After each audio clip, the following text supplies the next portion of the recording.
Magandang hapon po. Kabi-kabila naman ang pinsalang iniwan ng magnitude 7.4 na lindol sa Mindanao. Ang sitwasyon sa mga apektadong lugar sa live na pagtutok ni Argel Relator ng GMA Regional TV, 1 Mindanao. Argel? Pia, isa ang naitalang namatay sa Bislig City, Surigao del Sur matapos mabagsakan ng gumuhong pader ng CR nang tumama ang magnitude 7.4 na lindol kagabi. Nasa mahigit 6 na kabahayan naman sa bayan ng Hinatuan na siyang epicenter ng lindol ang totally damaged. Oh my God!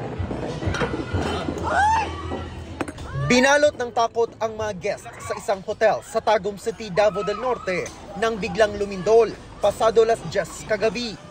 Ang ilan yumuko at nagtago sa mga mesa, habang ang iba halos di makatayo sa lakas ng pagyanig. May mga nataranta rin sa paglabas sa isang tindahan nang maglaglagan ang mga paninda sa estante tapos bigla pang nawalan ng kuryente.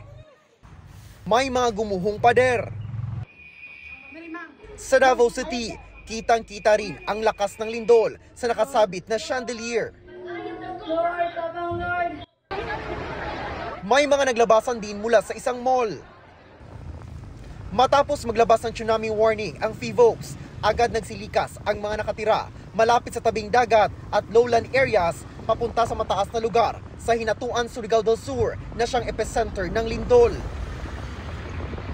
Dumagsa ang mga residente sa evacuation at pasado alas 3 ng madaling araw, inalis na ng PHIVOLCS ang tsunami warning. Pagsapit ng umaga, kitang bumagsak ang bubong ng gym na ito sa Sitio Tabok, Barangay Aquino, Hinatuan.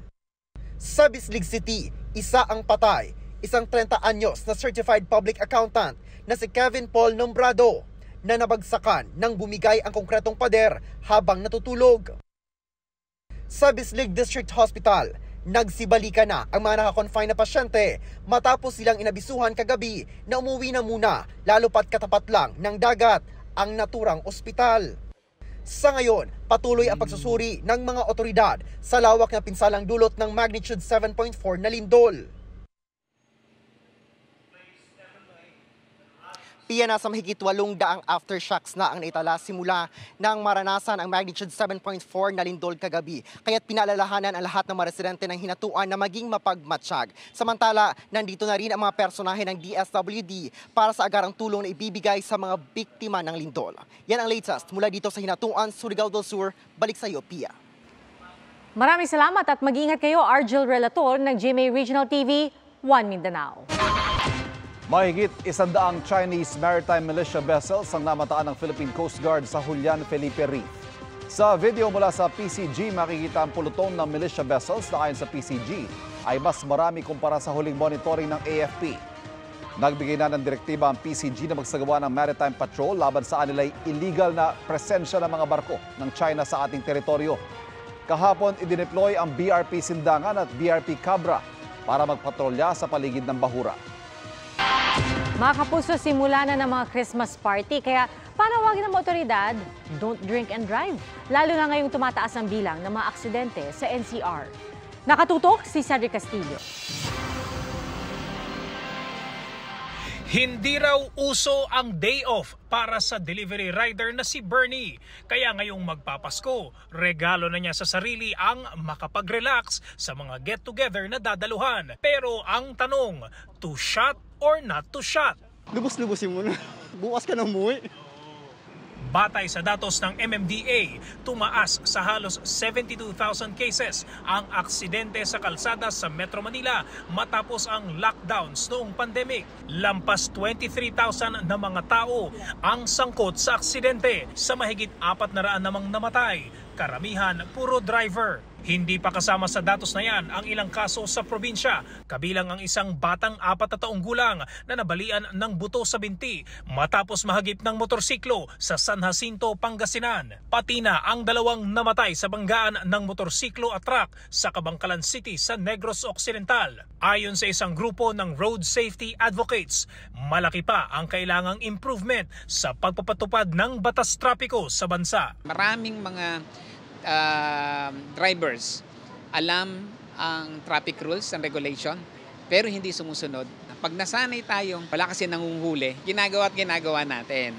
Importante na yung tamang pagsunod sa batas trapiko para ma-ensure yung safety natin. Para sa GMA Integrated News, Cedric Castillo, nakatutok 24 oras. Taas pasahe sa MRT at iba pang malalaking balita sa pagtutok ni Dano Tingkungko. Sa pagpasok ng 2024, asahan na ng mga pasahero ang pagtaas sa pasahe sa MRT3. Mula 13 pesos, 16 pesos na ang minimum fare. 34 pesos naman ang end-to-end fare o yung North Avenue to Taft Avenue. Inaasahang sa Enero yan ipatutupad. Tinatapat lang po natin yung pangangailangan ng maintenance, yung pangangailangan ng operations, doon po sa pasahing ibinabayad ng ating mga pasahero. Nakatawid na sa Egypt mula sa Gaza ang 8 Pinoy at 1 Palestinian. Ilang Pinoy ang nagpaiwan sa kabila ng aprobadong exit clearances para samahan ng amang Palestinian. Nagpaiwan din sa Gaza ang 1 Pinoy dahil hindi pinayagang makatawid ang amang Palestinian. Para sa GMA Integrated News, Dano Tingkungko, nakatutok 24 oras. Mabilis na chikahan tayo para updated sa showbiz happenings.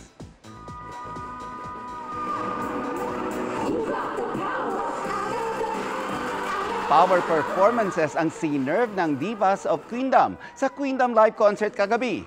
May bonus performances pa from their special guests. Full support din ang ilang Sparkle stars and GMA executives. Kinilala ang GMA Network para sa suporta nito sa tahanang walang hagdanan.